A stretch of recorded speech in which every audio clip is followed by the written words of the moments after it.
कब्र को पुख्ता बनाना, कब्र को पुख्ता बनाना, उस पर पलिस्तर करना, उस पर टाइल्स लगवाना, कुबा बनाना, छत डालना, ये तमाम तर नाजायज़ है। अल्लाह के रसूल सल्लल्लाहु अलैहि वसल्लम ने कब्र को कच्चा बनाने का हुक्म दिया है। देखो इतनी गुंजाइश है कि कब्र के दाएं और बाएं तरफ आप एक एक पत्थर लगा सकते हैं जिससे ये पता चले कि ये कब्र है, और उसके सराने एक पत्थर लगाकर उस पर नाम लिख सकते हैं। सिर्फ इतनी गुंजाइश है, उससे ज्यादा कब्र पर पलिस्तर करना, टाइल्स लगाना और गुंबद बनाना, छत डालना, ये तमाम तर नाजायज है और मैयत को इसकी कोई जरूरत नहीं है। अगर उसके आमाल अच्छे हैं, अगर वो नेक आदमी था तो उसकी कब्र तो जन्नत का बाग बन गया है।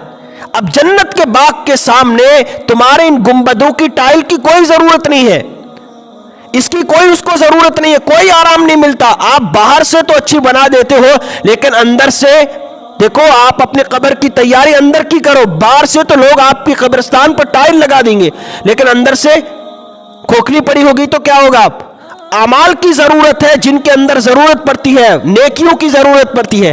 देखो कब्रिस्तान के दाएं और बाएं जानिब एक एक पत्थर लगाने की इजाजत है, वो भी ऐसा पत्थर जो आग में पका हुआ ना हो, इसका भी ख्याल करें। और सिर्फ इतनी गुंजाइश है, उससे ज्यादा कब्रिस्तान पर फूल डालना और मोमबत्ती जलाना, घर के बर्तन एक एक ले जाकर वहां पर रखना जो हमारे कब्रिस्तान में रखे हुए हैं, ना जाने क्या क्या चीजें कब्रिस्तान पर पड़ी। वो वुजू करने का जो लोटा आता है वो भी वहां पर पड़ा हुआ है। एक कब्र पर देखा आईना पड़ा हुआ है, एक कब्रिस्तान पर कंगा पड़ा हुआ है।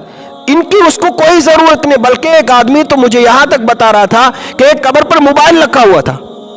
अफसोस की बात है कि हम जहालत में कितने आगे निकल चुके हैं। तो देखो कब्र को कच्चा बनाने का हुक्म है, उस पर टाइल्स लगाने की और पलिस्तर करने की बिल्कुल इजाजत नहीं है। बल्कि अल्लाह के रसूल सल्लल्लाहु अलैहि वसल्लम ने पक्की कब्रों को तोड़ने का हुक्म दिया है। अगर फितने का अंदेशा ना हो, अगर डर है कि फितना हो जाएगा, फिर ना तोड़ो।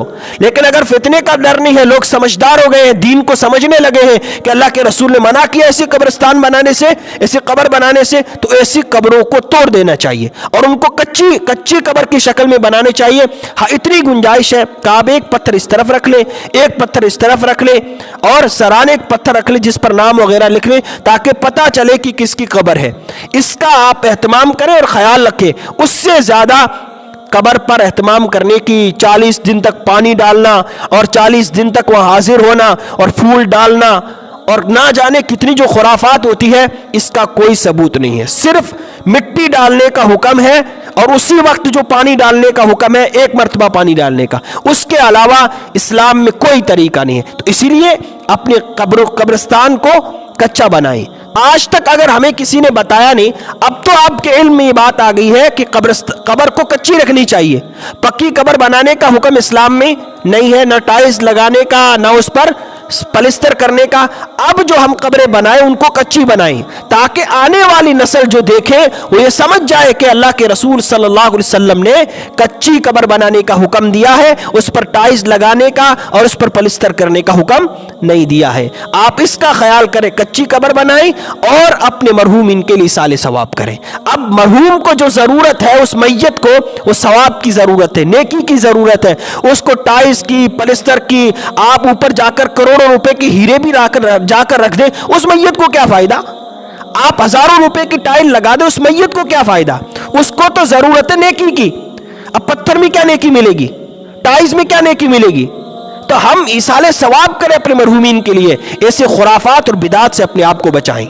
वीडियो के नीचे सब्सक्राइब के बटन पर क्लिक करें, बेल के आइकॉन पर क्लिक कीजिए ताकि हर नई वीडियो की नोटिफिकेशन आपको मिल जाए।